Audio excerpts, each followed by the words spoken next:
Ya, selamat pagi. Wow, udah bulan 5. Wah, Tante udah sembuh ya. Senang bisa lihat Tante di sini. Oke. Ya. Nah, kalau saudara ingat sepanjang bulan 3 dan bulan 4, Maret dan April kita bahas tentang kitab Hakim-Hakim. Setuju? Ya, ada Simpson di sana, ada siapa lagi? Gideon di sana ya. Nah, bulan ini kita akan membahas tentang mengikuti Yesus. Ya, tentang mengikuti Yesus. Follow me katanya gitu ya. Nah, di PVJ ada Christian Chandra yang membawakan sharing ini, saudara juga bisa lihat nanti YouTube-nya. Mengikuti Yesus bicara tentang sebuah keputusan untuk menjadikan Yesus yang memimpin hidup kita. Nah, jadi bukan cuma sekedar ikut Yesus, ya saya ikut Yesus. Nggak gitu, saudara. Prinsipnya nggak cuma sekedar ikut, tapi menjadikan Yesus betul-betul yang memimpin kehidupan kita. Makanya waktu kita bicara tentang mengikut Yesus, kita juga nggak bicara langsung tentang, oh yang penting kan masuk surga Pak. Udah ikut Yesus langsung masuk surga. Nggak gitu juga, saudara ya. Bukan berarti nggak ada jaminan surga, tapi surga itu udah pasti. Tetapi yang terpenting buat kita gini loh, mengikuti Yesus berarti menjadi saksi dan melayani sesama seperti yang Yesus lakukan. Wow, itu agak susah ya. Dalam artian gini, kita belajar tentang Yesus, tapi nggak cuma tentang sekedar belajar, tapi kita mempraktekannya dalam kehidupan kita. Melakukan apa yang Yesus lakukan. Makanya menerima Yesus dalam kehidupan kita, kita diberi status baru yang namanya murid Kristus. Saudara pernah dengar kata-kata murid Kristus? Ya, ini ada ayat yang amanat agung. Saudara kalau udah lama jadi Kristen pasti saudara tahu ayat ini amanat agung, saudara. Matius 28 ayat 19 dan 20. Karena itu pergilah, jadikanlah semua bangsa muridku dan baptislah mereka dalam nama Bapa dan Anak dan Roh Kudus, dan ajarlah mereka melakukan segala sesuatu yang telah kuperintahkan kepadamu. Dan ketahuilah aku menyertai kamu senantiasa sampai akhir zaman. Di situ ada kata murid. Jadikanlah sebuah bangsa muridku. Murid bicara tentang orang-orang yang mau belajar. Murid bicara tentang orang yang percaya, yang belajar dari Yesus dan melakukan apa yang diperintahkan. Kalau menurut ayatnya tadi seperti itu ya.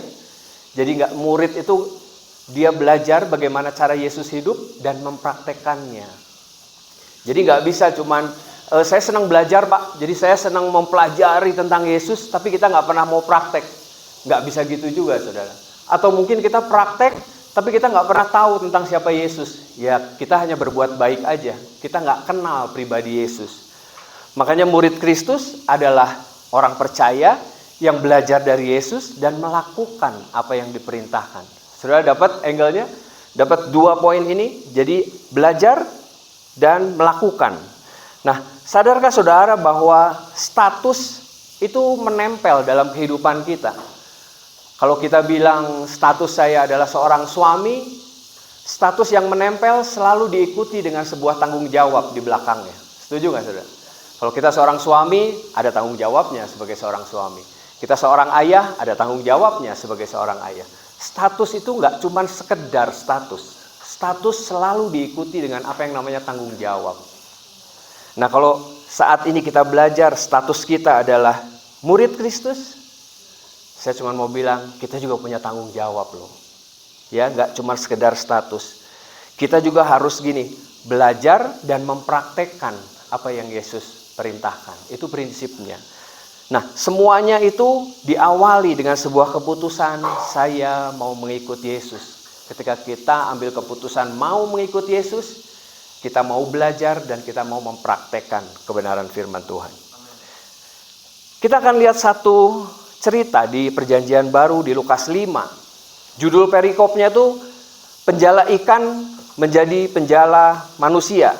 Saudara pernah dengar mungkin cerita itu? Cerita tentang proses bagaimana Simon Petrus mengambil keputusan untuk mengikuti Yesus.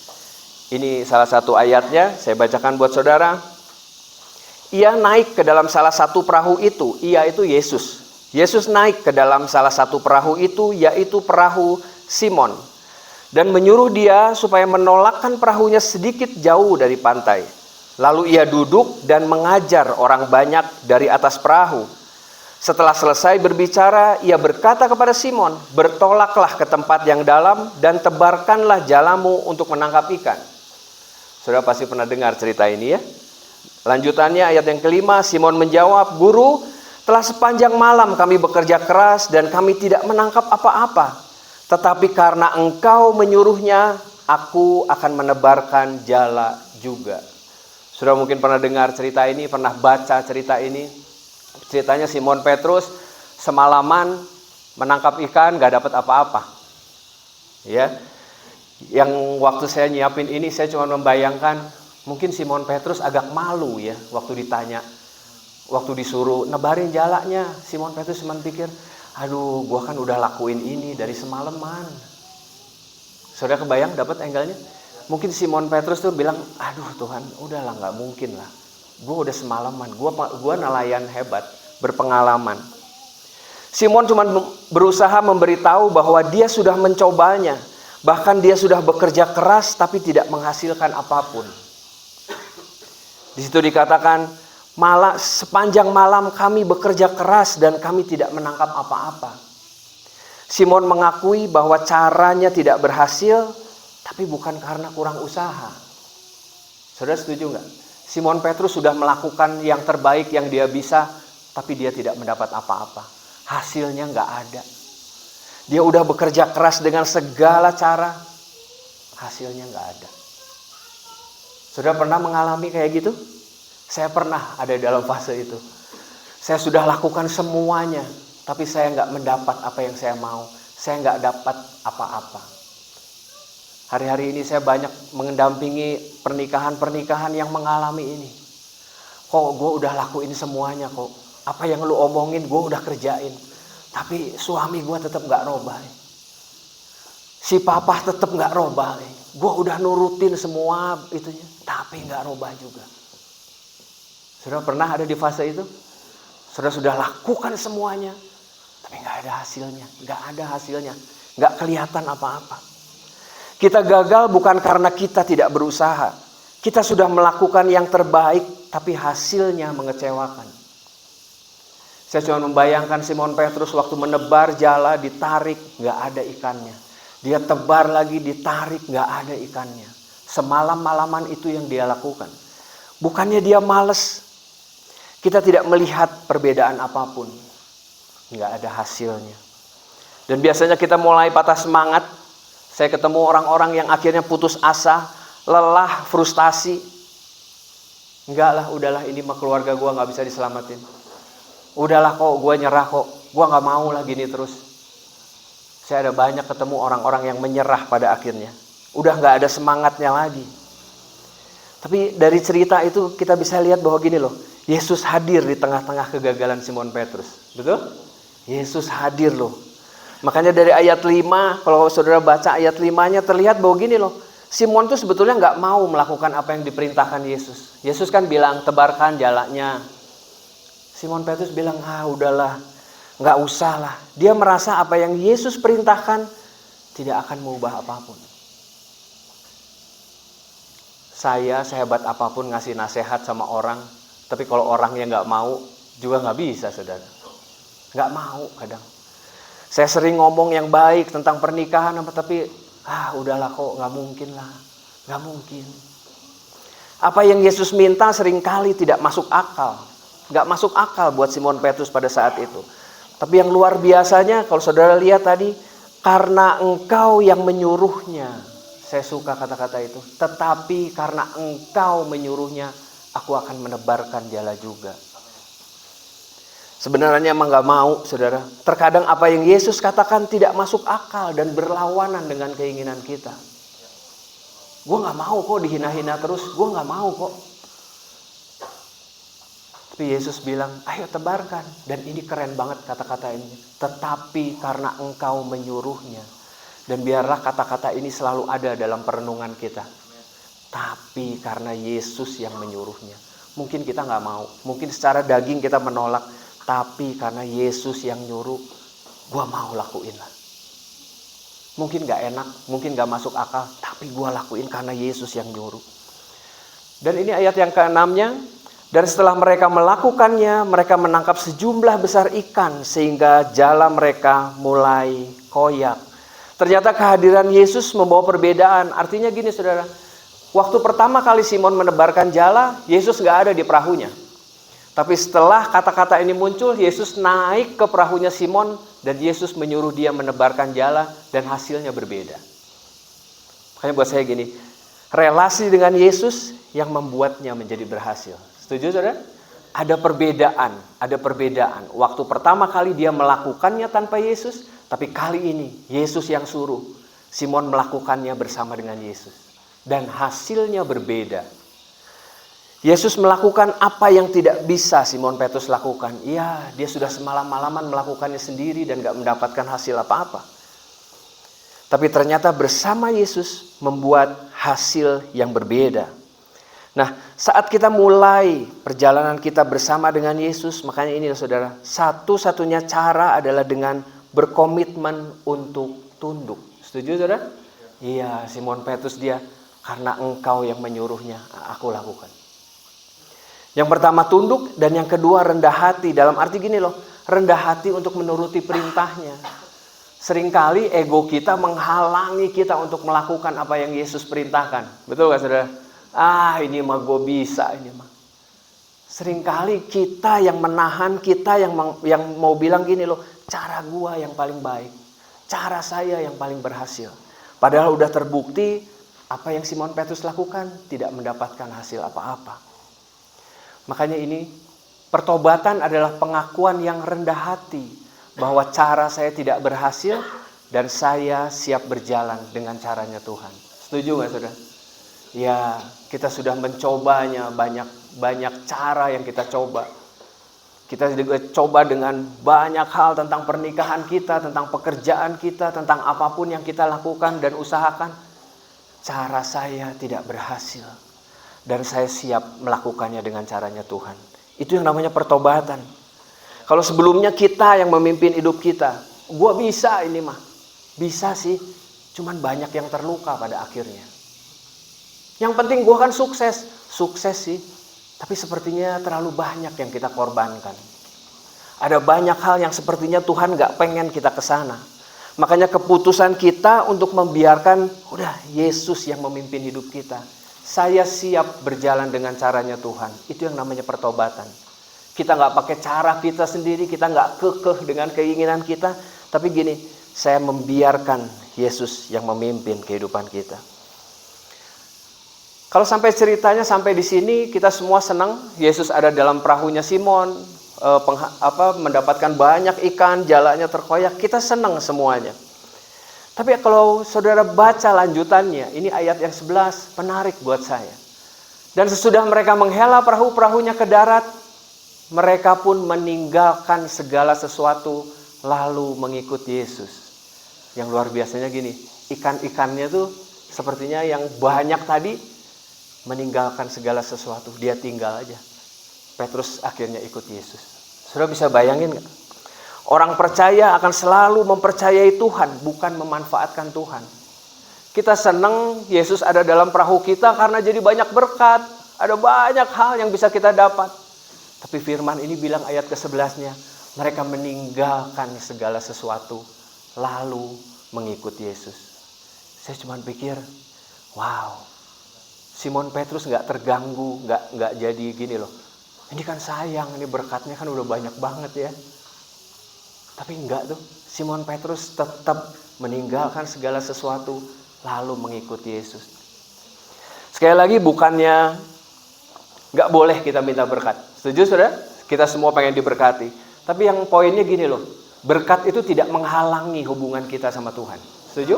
Berkat itu gak jadi penghalang supaya kita bisa berjalan bersama dengan Tuhan.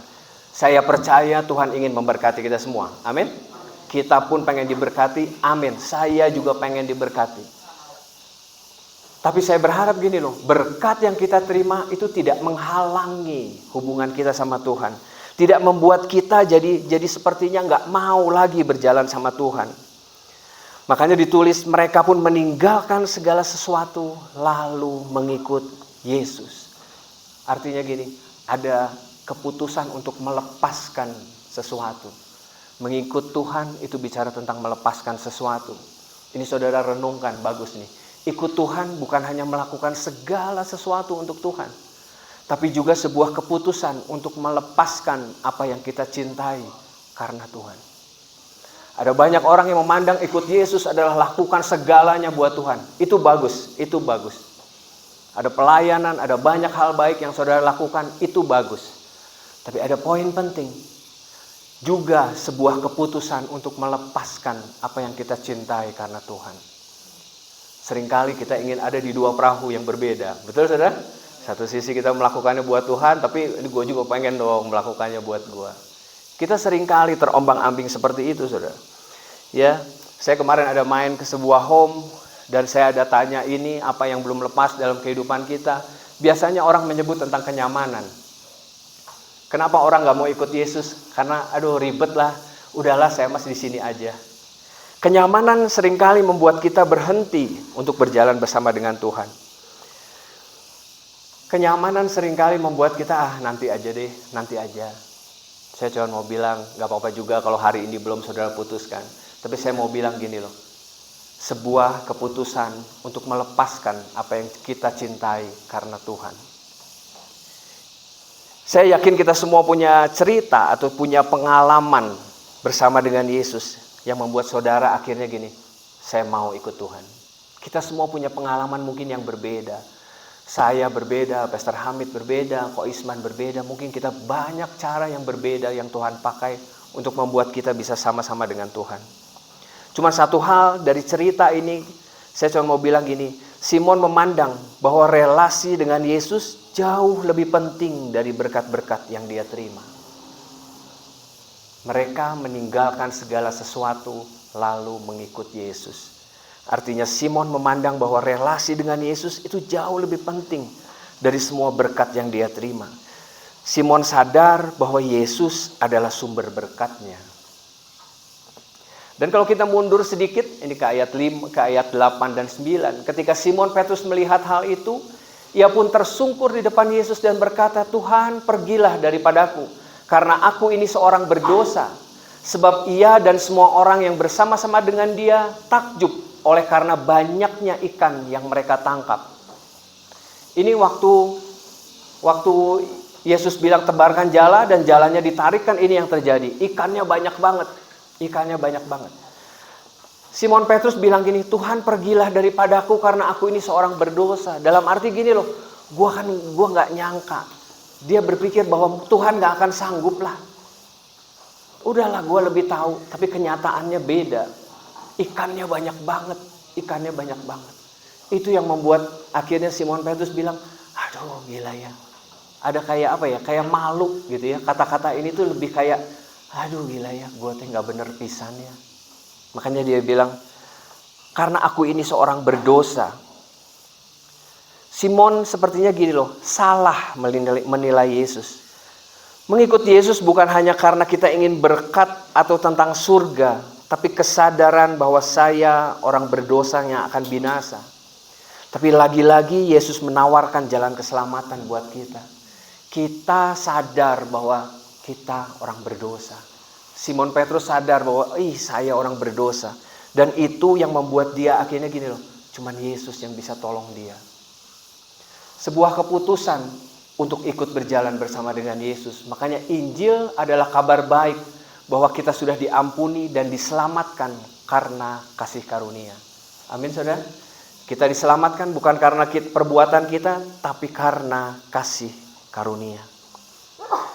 Cerita ini membuat saya pribadi wow banget gitu. Bahwa gini loh, Tuhan tuh sayang banget sama kita. Cerita tentang keputusan Simon untuk ikut Yesus itu sangat-sangat membuat kita berpikir gini loh. Saya orang berdosa, saya seringkali salah menilai Tuhan. Saya yang seringkali bikin gini loh, Tuhan mah gak bisa lah. Tuhan mah gak akan mampu merubah saya. Tapi melalui cerita ini kita diingatkan bahwa gini loh, Tuhan ada dalam setiap kegagalan kita. Tuhan ada dalam setiap perjalanan kehidupan kita. Yesus hadir di sana sebagai jawaban. Saya berharap cerita ini nggak cuma jadi sebuah khotbah dan sebuah cerita. Saya berharap kita bisa sama-sama merenungkan ini. Kata-kata Tuhan, pergilah daripadaku karena aku ini seorang berdosa. Sebuah kesadaran bahwa saya orang berdosa yang akan binasa, tapi saya perlu Tuhan untuk menyelamatkan saya. Makanya saya akhirnya ikut apa yang Yesus katakan. Dan perenungan yang kedua, apa sih yang menghalangi kita untuk mengikuti Yesus? Seringkali kita sering mendengar, ayo ikut Yesus, ikut Yesus. Sebenarnya apa sih yang menghalangi kita ikut Yesus? Apa yang sampai saat ini tidak mau kita lepaskan? Ada banyak hal yang gak mau kita lepaskan mungkin. Kenyamanan kita, ego kita mungkin. Mungkin ada berhala dalam hati kita. Ada kesibukan mungkin. Yang saya tahu kesibukan adalah musuhnya hubungan. Semakin kita sibuk, hubungannya biasanya semakin rendah. Kesibukan itu musuh dalam hubungan. Mungkin kita juga ada dalam perahu bersama-sama dengan Yesus, tapi yang cuman kita pengen supaya Yesus memberkati kita aja. Supaya ikan-ikannya makin banyak. Sekali lagi, gak ada yang salah juga dengan itu. Tapi kalau itu satu-satunya tujuan kita bersama dengan Yesus, saya berharap kita bisa sadar bahwa Yesus yang Yesus inginkan adalah sebuah hubungan. Berkat-berkat tidak membuat Simon berhenti mengikuti Yesus. Mungkin pertanyaannya buat kita juga, apakah selama ini berkat-berkat sedang menghalangi kita untuk ikut sama Yesus? Saya berharap ini menjadi perenungan buat kita. Dan kata-kata yang terakhir yang di bawahnya, mereka pun meninggalkan segala sesuatu lalu mengikuti Yesus. Itu jangan-jangan kuncinya supaya kita bisa mengikuti Yesus, meninggalkan segala sesuatu. Saya berharap perenungan ini bisa membuat kita mengecek kerohanian kita. Kita bisa introspeksi ke dalam, apa yang sedang saya lakukan, apa yang menghambat saya untuk berjalan bersama dengan Tuhan. Amin, saudara. Saya berharap kita bisa merenungkan sama-sama.